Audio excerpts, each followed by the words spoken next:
Kadang-kadang iron mak anak-anak agam tabo tengah malam kai rumah. Mak, perut.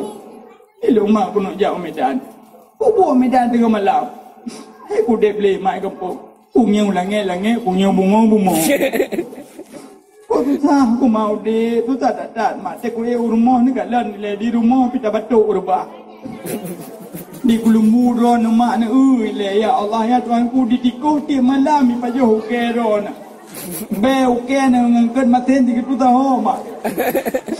Cukup mak ku kalan ron mak mentua mak gaji long mak ku nunjak Medan mak. Ni menua mentang mak betul mak ku jak puput Medan anu.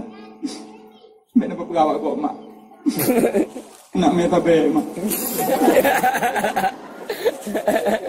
Tak kami Medan tabe aku bah kelung nu dicang boleh mem. Hai mak kan tabe nyan. Tabe pu sabu hai mak.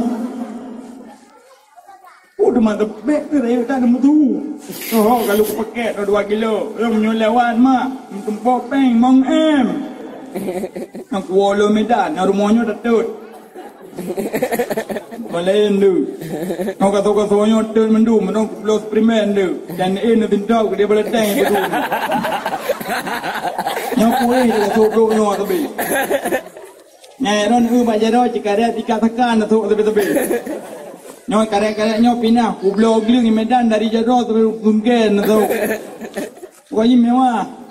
Nyau belang be nak jale. Nyo nau rumpu blo belang perah ju. Be lekal-lekal kurung, peng ko jai. Saya nak rumpu blo you. Beja leu belang, rojo ke toke belang tengok. Blo motor long tabo tengok. Motor perah samping ke motor perampok. Alfa.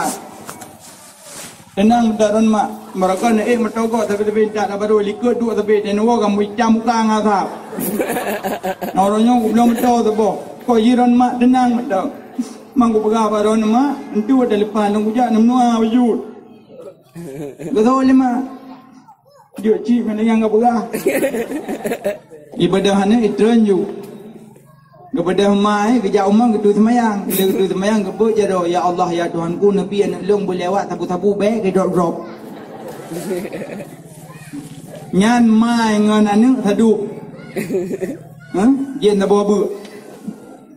Hai tungku nya haram doa ke masjid. Tungku ku balik je ya Allah nak ku nabi pergi doh menelong. Jut.